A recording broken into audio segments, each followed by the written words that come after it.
नमस्कार जोहर दोस्तों। आज एक बार फिर आपके सामने हम उपस्थित हैं, नौकरी वाले भैया, हमारे YouTube चैनल के माध्यम से। और इसके लिए हम लोग खेत प्रकट करते हैं कि बीच में काफ़ी दिनों तक आपको किसी भी प्रकार का वीडियो किसी भी टॉपिक्स पर हमारे चैनल के माध्यम से प्राप्त नहीं हुआ है।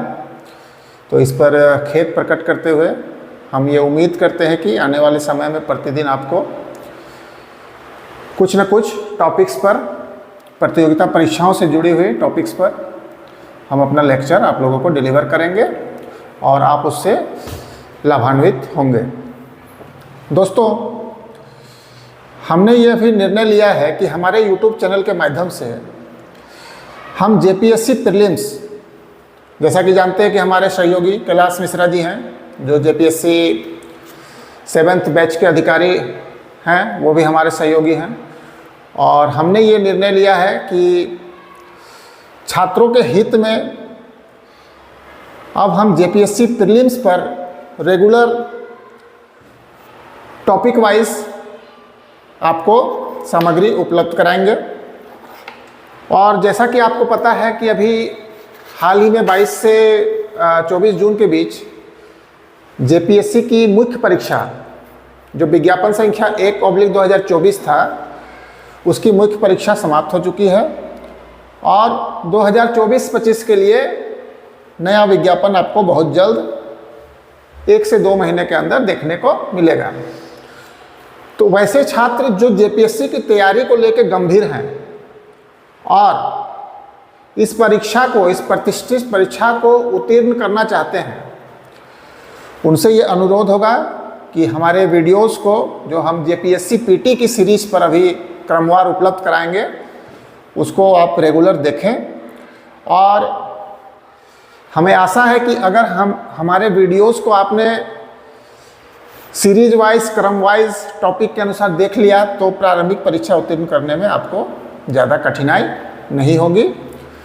तो इसी क्रम में आज हमने जो टॉपिक को चुना है वो JPSC, देखिए ये तो आप लोगों को पता ही होगा कि JPSC प्रीलिम्स में 2 पत्र की परीक्षाएं होती हैं।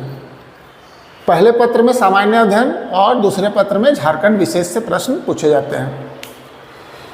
तो इस परिस्थिति में झारखंड का जो पत्र है ये आपके लिए काफ़ी महत्वपूर्ण साबित होगा और आपकी सफलता में इसका योगदान बहुत ही ज़्यादा है। इसलिए कि पेपर 2 में 100 प्रश्न तो रहेंगे ही रहेंगे झारखंड से जुड़े हुए, पेपर 1 में भी 10 प्रश्न आपको झारखंड से ही जुड़े हुए प्राप्त होंगे। तो कुल हो गया 110 प्रश्न, यानी कि 220 मार्क्स आप सिर्फ झारखंड का अध्ययन कर प्राप्त कर सकते हैं, जो कि आपके लिए प्रीलिम्स में कामयाब होने के लिए आपके लिए मददगार साबित होगी।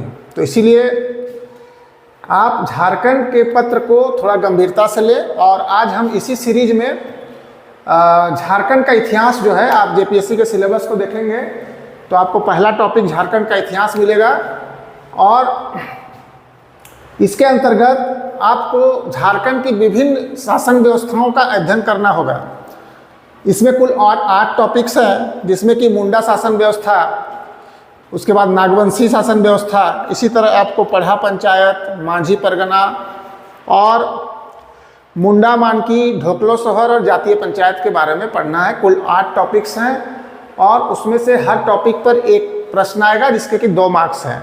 इसका मतलब हुआ कि झारखंड की शासन व्यवस्था से कुल 8 प्रश्न रहेंगे और उसमें से 16 मार्क्स आपको प्राप्त होंगे। तो आइए आज हम लोग स्टार्ट करते हैं। झारखंड के इतिहास का जो पहला टॉपिक है, मुंडा शासन व्यवस्था। तो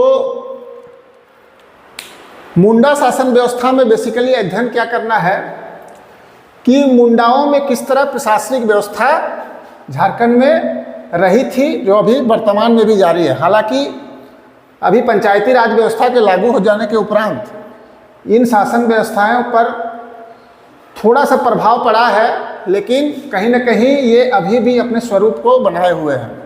तो आखिर मुंडाओं का शासन व्यवस्था कैसा था, इस चीज का अध्ययन करेंगे और इससे 2 प्रश्न आपका निश्चिंत है, ये आना ही आना है। 2 मार्क्स का 1 प्रश्न। तो आइए देखते हैं कि किस प्रकार की थी मुंडाओं की शासन व्यवस्था। तो मुंडा शासन व्यवस्था का जब हम अध्ययन करते हैं तो आपको ये पढ़ा पंचायत शासन व्यवस्था के सिमिलर प्राप्त होगी।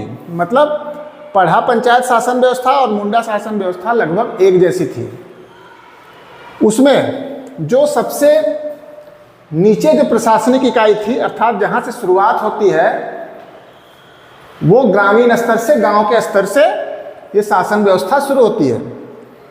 और मुंडा शासन व्यवस्था में गांव के जो प्रमुख हुआ करते थे उन्हें हातू मुंडा कहा जाता है। गांव से ऊपर आगे बढ़ते हैं तो कई गांवों को मिलाकर ग्राम पंचायत की व्यवस्था थी। इसे हातू पंचायत के रूप में भी जाना जाता है और इसके प्रधान मुखिया अथवा मुंडा कहा जाता था। आपको किसी किसी किताब में मिलेगी कि मुखिया कहा जाता है और मुंडा, तो मुखिया और मुंडा दोनों में से दोनों सही है। और ये ग्राम पंचायत अथवा हातू पंचायत के प्रमुख हुआ करते थे।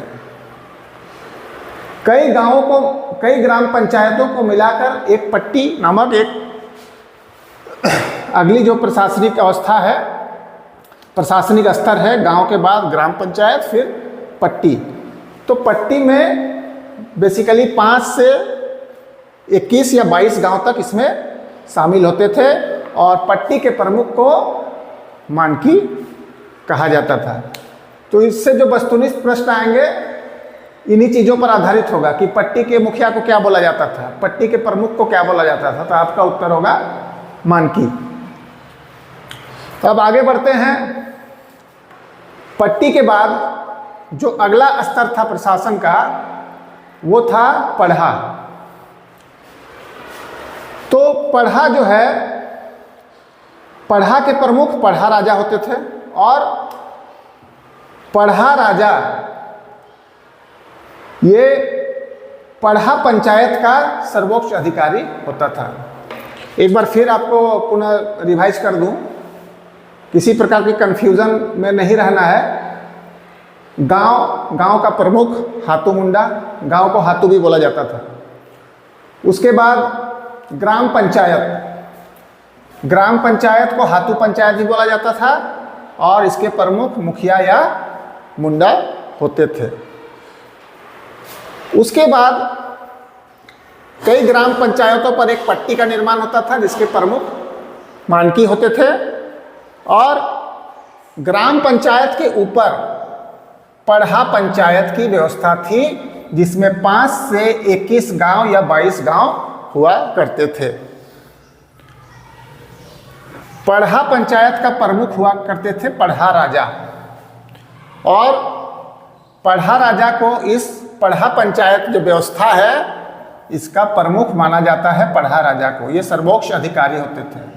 तो ये परीक्षा के दृष्टिकोण से उपयोगी है कि पढ़ा पंचायत शासन व्यवस्था या मुंडा शासन व्यवस्था में प्रमुख कौन होते थे, तो पढ़ा राजा जो कि पढ़ा पंचायत के मुखिया होते थे और पढ़ा पंचायत 5 से 21 या 22 गांव को मिलाकर बनता था।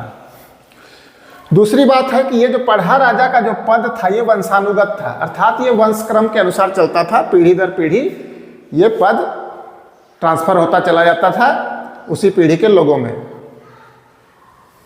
उसके बाद हम देखेंगे कि पढ़ा राजा के सहयोगी के रूप में कुछ पद हुआ करते थे जो कि विभिन्न परीक्षाओं में ये प्रश्न आ चुके हैं और इसमें से आप देखिएगा कि सहयोगी के रूप में दीवान, कोतवाल, पांडे, कर्ता, लाल और दरोगा, ये जो 6 पद थे ये सभी पढ़ा राजा के सहयोगी हुआ करते थे।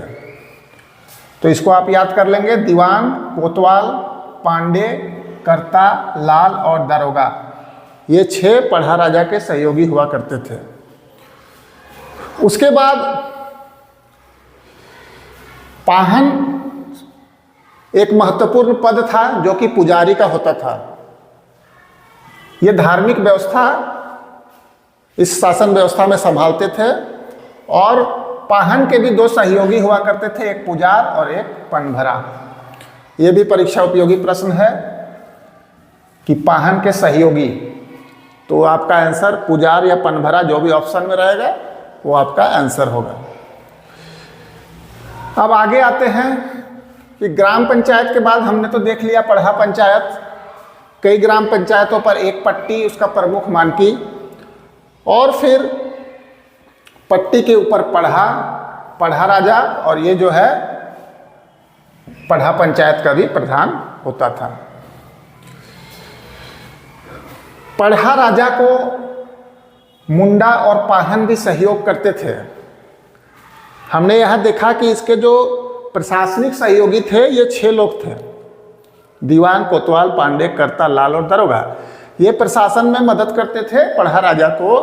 उसके अलावा जो ग्रामीण स्तर पर जो मुंडा होते थे, जो ग्राम पंचायत प्रमुख होते थे, और पाहन, ये दोनों भी पढ़ा राजा के महत्वपूर्ण सहयोगी हुआ करते थे।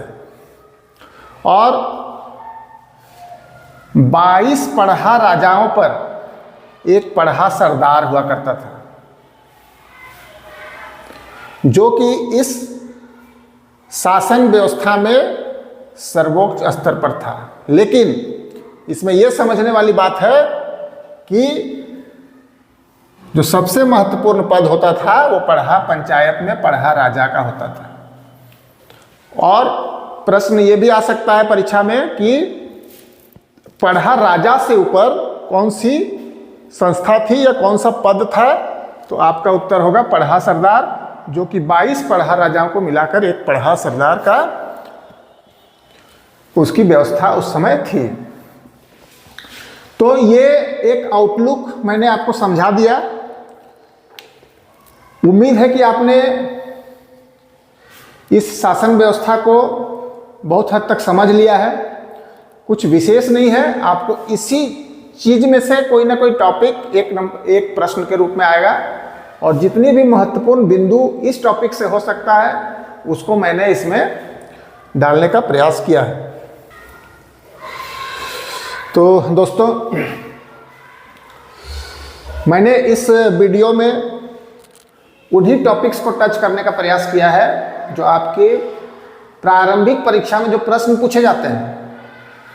तो मुंडाओं की शासन व्यवस्था को जानने से पहले इनकी जो शासन व्यवस्था है, थोड़ा सा मुंडाओं के इतिहास को भी, या मुंडा किस प्रजाति से बिलोंग्स करते थे, इसका भी थोड़ा सा एक आपको नॉलेज होना चाहिए। तो प्रजातीय दृष्टि से जो मुंडा थे, जो अर्जक में पूछा जाता है, मुंडा जो थे ये प्रोटो ऑस्ट्रेलाइट थे। ये प्रजातीय दृष्टिकोण से प्रोटो ऑस्ट्रेलाइट, ये भी परीक्षा में ये प्रश्न पूछता है कि वो किस प्रजातीय समूह के हैं, तो ये प्रोटो ऑस्ट्रेलाइड हैं। और कोलेरियन समूह भी इन्हें बोला जाता है, कोलेरियन समूह के ये हैं। प्रजाति पूछ सकता है मुंडाओं का, इसलिए आपको ये याद रखना है। उसके बाद हम देखेंगे जो मेरा अगला टॉपिक है मुंडा शासन व्यवस्था के बाद, उसके बाद हमको देखना है नागवंशी शासन व्यवस्था। तो नागवंशी शासन व्यवस्था जो हम लोग अपने अगले वीडियो में देखेंगे, उसमें भी आपको पढ़ा पंचायत व्यवस्था ही आपको पढ़नी है, लेकिन थोड़ा सा आप उसमें चेंज देखेंगे, बाकी सिमिलर है। अर्थात मुंडा शासन व्यवस्था और नागवंशी शासन व्यवस्था दोनों में पढ़ा पंचायत शासन व्यवस्था ही लागू थी। ये हम अगले वीडियो में जब आपको पढ़ाएंगे नागवंशी शासन व्यवस्था के बारे में, उस समय हम इसको क्लियर करेंगे। तो हम आ गए प्रजाति पे, मुंडाओं की प्रजाति क्या है, ठीक है। अब हम देखते हैं कि इसमें जो सबसे महत्वपूर्ण पॉइंट्स हैं उसको हम एक बार आपको फिर से दोहराते हैं, जो कि मेरा अनुभव है और जो परीक्षाओं में आ चुका है उस आधार पे। तो ये जो सहयोगी हुआ करते थे पढ़ा राजाओं के, इससे प्रश्न अक्सर आपको प्रीलिम्स की परीक्षा में देखने को मिलेंगे कि इनमें से कौन मुंडा शासन व्यवस्था में पढ़ा राजा के सहयोगी हुआ करते थे। तो ये आपको कोई एक ऑप्शन रहेगा, दो ऑप्शन रहेगा, इसी से आपको चुनना है। ये एक्चुअल में ये जो थे ये कार्यपालक अधिकारी हुआ करते थे। मतलब मुंडा शासन व्यवस्था में राजाओं के जो आदेश हुआ करते थे, राजाओं का जो शासन व्यवस्था था, उनके जो नियम थे, कानून थे, उनको ये लोग लागू करने में पढ़ा राजा का सहयोग करते थे, इसलिए इन्हें कार्यपालक अधिकारी कहा जाता था। और सबसे बड़ी बात है कि ये सभी पद, जैसा कि हमने देखा कि पढ़ा राजा का भी पद वंशानुगत था, वैसे ये सारे पद भी वंशानुगत थे। इनके लिए कोई चुनाव या इलेक्शन की जैसी व्यवस्था नहीं थी। ये पीढ़ी दर पीढ़ी ये पद स्थानांतरित अपने ही वंश में हुआ करते थे। तो इस टॉपिक पे जितने भी मुख्य बिंदु हो सकते थे फिर एक बार आपको रिवीजन कराते हैं। सबसे पहले आप ये जानिए कि मुंडा शासन व्यवस्था जो थी वो पढ़ा पंचायत शासन व्यवस्था थी। सबसे निचले स्तर पर गांव होता था और गांव के प्रमुख को हातू मुंडा बोलते थे, क्योंकि गांव को हातू बोला जाता था। अगला जो स्तर था वो ग्राम पंचायत का था, जिसे हातू पंचायत भी बोलते थे, और इसके प्रमुख जो है मुखिया या मुंडा हुआ करते थे। कई ग्राम पंचायतों को मिलाकर पढ़ा पंचायत का गठन होता था और उसके प्रमुख पढ़ा राजा हुआ करते थे, और पढ़ा पंचायत में 5 से 21 या 22 गांव तक हुआ करते थे। पढ़ा राजा सर्वोच्च अधिकारी होते हैं ये इस पढ़ा पंचायत के। सर्वोच्च अधिकारी इंपॉर्टेंट प्रश्न है। पढ़ा राजा और उनके सहयोगी दीवान, कोतवाल, पांडे, कर्ता, लाल, दरोगा, ये सभी पद राजा भी और ये सारे पद वंशानुगत थे। उसके बाद पढ़ा राजा के सहयोगी के रूप में मुंडा और पाहन भी उनका सहयोग करते थे। पाहन धार्मिक मामलों में सहयोग करते थे और मुंडा प्रशासनिक मामलों में सहयोग करते थे। फिर 22 पढ़ा राजाओं पर एक पढ़ा सरदार होता था। इतना पॉइंट्स याद कर लेने के बाद इस सेक्शन से जो एक क्वेश्चन आएगा वो आपका मिस नहीं होगा, इसकी गारंटी है। आपको इतना ही याद रखना है। बाकी मुंडाओं का जो इतिहास है कि मुंडाओं का प्रवेश कब हुआ, कहाँ से उनकी शासन झारखंड में शुरू हुई, इनके लिए हम लोग झारखंड का इतिहास जब हम लोग पढ़ेंगे, प्राचीन इतिहास, मध्यकालीन और आधुनिक, उसमें हम मुंडाओं का प्रवेश कैसे हुआ और कैसे उनका इतिहास शुरू होता है झारखंड में, इस पर भी हम लोग बात करेंगे। बाकी इसको आप अच्छे से पढ़ लीजिए और 1 नंबर यानी कि 1 प्रश्न यानी कि 2 नंबर आप अपना जेपीएससी प्रीलिम्स के लिए सिक्योर कर लीजिए। आज के लिए इतना ही। सेकंड टॉपिक जो हम बताएंगे वो आपकी नागवंशी शासन व्यवस्था होगी, उससे भी 1 प्रश्न आएगा और वो 2 मार्क्स का होगा। तो हम लोग चलिए मिलते हैं नेक्स्ट वीडियो में। Thank you.